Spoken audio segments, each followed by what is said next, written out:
You ever get curious about a place that just seems to, like, explode onto the scene, historically speaking? With a ton of power, a place you hadn't really given much thought to before? Yeah, for sure. Those hidden gems, right? The ones quietly building up strength until, boom, they're major players. Exactly. Well, today we're trekking deep into the Ethiopian highlands, those rugged mountains, to explore one such region, Enderta. Fascinating area, lots of layers to unpack there. Right. And our mission, our goal today, is to really get a grasp on how Enderta, seemingly out of nowhere, became a major political and military force. Like, how did they build that power from the ground up? It's all about those foundations. We're going back to the very beginnings, the origins of their authority. Precisely. We're going to delve into, the crucial role of these big extended clans, how they began to govern themselves locally, those early hints of military might, and how they cultivated a distinct Endertan identity, an identity rooted in a culture of resistance. It's like we're time travelers, heading back to a time when power wasn't about riches or fancy titles, but the loyalty of your people, the land you held, and the strength of your warriors. I love that image. So let's unpack this. Where do we even start to understand the roots of power in early Enders? What were the building blocks? Well, the most basic unit, the foundation, was the sebat bed, which translates to 7 houses. But hold on, we're not talking about houses in the modern sense. Okay, so more like extended families, huge clans maybe. More than that even. Think of them as political organisms, each with its own internal structure. Leaders, elders, warriors. They were the bedrock of early Endertan society. Each house had its own mechanisms for handling disputes, allocating resources, almost like a mini-state. Wow, so each one was its own little power center with obligations to its members and, I imagine, to larger Endertan alliances. Exactly, and within this framework of 7 houses, certain clans rose to prominence, wielded more influence. You had the House of Tembien, for example, and the House of Agame.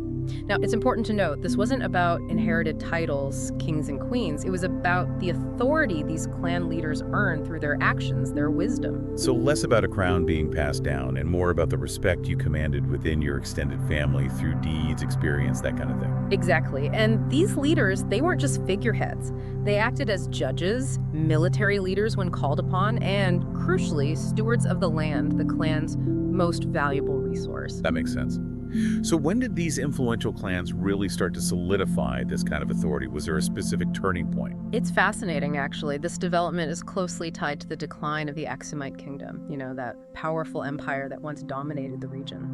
So as the central power weakened, these local clans saw an opportunity to flux their muscles, take more control. It was more than an opportunity. It was a necessity. As Aksum declined, these noble houses in Enderta, they had to step up, organize their own defense, secure their trade routes. This power vacuum actually forced them to work together, forming early alliances for mutual benefit. So in a way, a weakening empire inadvertently strengthened these local clans, pushed them towards self-reliance. That's a pretty ironic twist. It is, isn't it?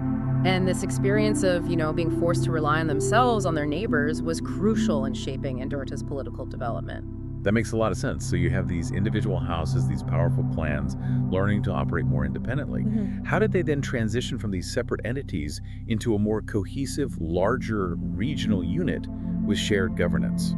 Well, in the aftermath of the Aksumite era, we start to see the emergence of more clearly defined, locally governed territories. These territories were still under the leadership of regional nobility, but they had more formalized structures. In Enderta, specifically, this took the form of a council of elders. These elders, the most experienced and respected members of the community, played a key role in decision-making. And alongside them, you had this system of shum. Shum, that's a new term. Who were they? Think of the shum as appointed administrators, officials responsible for carrying out the day-to-day business of governing. But here's the interesting part. This wasn't a permanent position. It was a rotating system. Different clans would take turns providing the shum. Oh, that's intriguing. It almost sounds like an early form of, civic participation, ensuring representation from different clans. It does, doesn't it? And this hints at what we might call the proto-republican nature of these early governments. While lineage, being born into a powerful family still mattered, important decisions often required consensus among the leading clans. So it wasn't just one strong man calling the shots. There was a degree of, checks and balances in place. In a nascent form, yes. And to understand how this all worked, we need to bring in the Gult system. Gult. Okay, another new term. What was that about? So the Gult system was this really important mechanism for tying land ownership to military service. Essentially, a powerful clan leader, or later a regional governor, would grant the right to collect taxes and administer a piece of land, but in return, the recipient was obligated to provide a certain number of armed men when called upon. Ah, so land wasn't just about farming. It came with a built-in military responsibility. Exactly. And the system became deeply interwoven with Enderta's political framework. It wasn't just about economics, it was about ensuring military readiness, solidifying the authority of those in power. It's almost like saying, you can benefit from this land, but you and your people are also responsible for defending it, contributing to the common defense. That's a great way to put it. And this inherent link between land and military service, it had major implications for how Enderta developed as a military power. Right, so it wasn't just about individual warriors, it was about a system that encouraged and rewarded military strength. So how did this actually manifest on the ground? How did Enderta start to develop a distinct military identity? Well, their military development started early, and the geography played a huge role. We're talking about rugged, mountainous terrain. Think steep slopes, narrow passes, natural fortifications.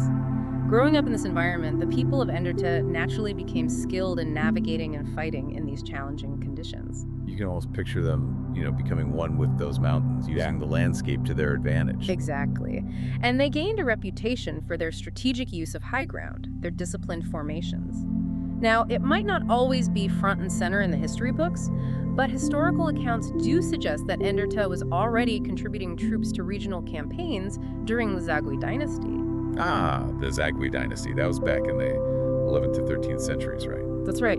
And these contributions, while maybe not as well known as those of other regions, they were crucial in laying the groundwork for Enderta's later military strength. They were already demonstrating their capabilities, building a track record. So even in those earlier periods, they were being recognized as a source of reliable manpower, which suggests they already had a degree of military organization and discipline. Precisely.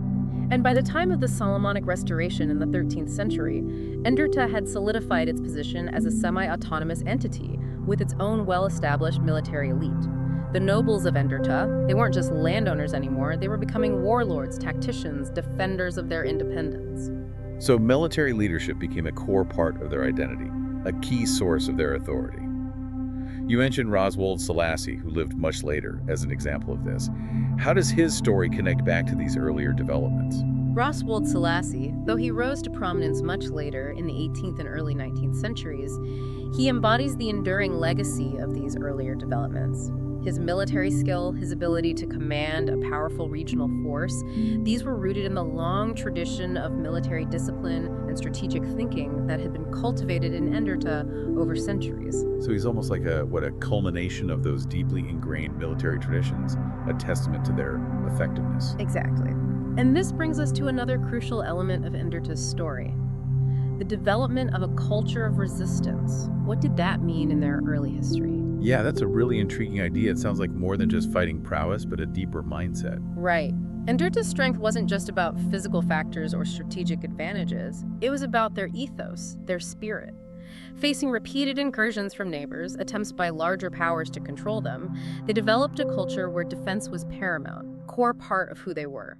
It was like they were constantly being tested, and that forged a deep-seated resilience. It's like the old saying, what doesn't kill you makes you stronger. But how did they actively cultivate this culture of resistance? What were the concrete steps they took? Well, a few things. First, local militias were constantly training, year-round, maintaining a state of readiness. In some cases, weapons were stored communally, ready to be deployed at a moment's notice. And crucially, military knowledge, tactics, stories of past battles, and local heroes, these were passed down through generations, both through informal storytelling and more formalized channels like the songs of the Asmari, the traditional singers. By the 14th century, this culture of resistance had truly become a defining feature of Enderta, making them a force to be reckoned with. Wow, so it was a multi-pronged approach.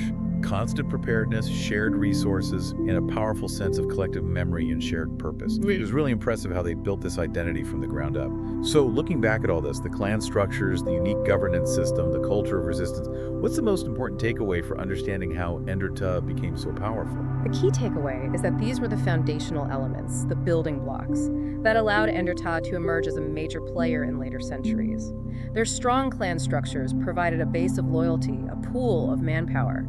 Their decentralized yet remarkably effective system of governance, tied to military service through that Gult system, ensured both stability and military readiness. And their deeply ingrained culture of resistance, this spirit of defiance, this determination to defend their autonomy, well, that's what gave them the edge, the willpower to persevere. So understanding their early history isn't just an academic exercise. It gives us real insight into how they acted on the larger stage, how they achieved such influence. And you mentioned earlier that we'll be delving into specific Endertan leaders in future episodes. What can we expect to learn from those deeper dives? In those future explorations, we'll see how these foundational elements we've discussed today directly shape the actions of those prominent figures, their leadership styles, their military strategies, their political maneuvering. We'll see how those seeds we've been talking about bloomed into something truly remarkable. It's amazing to think about, how these early structures and traditions had such a lasting impact. So for those listening, the key takeaway is that Enderta's power didn't appear out of nowhere. It was a result of a long and complex process, a deep-rooted history of resilience, strategic thinking, and a powerful sense of community. And this raises a fascinating question for you to ponder. How might understanding these historical origins, this interplay of clan dynamics, decentralized governance, and a culture forged in resistance, offer us insights into the region's identity and dynamics even today? It's a question that extends far beyond our discussion, but one worth considering. Absolutely. Well, that concludes our deep dive into the origins of power in Enderta. It's been a fascinating journey uncovering those early echoes of their later influence. Indeed. Until our next exploration, keep seeking those hidden depths of history.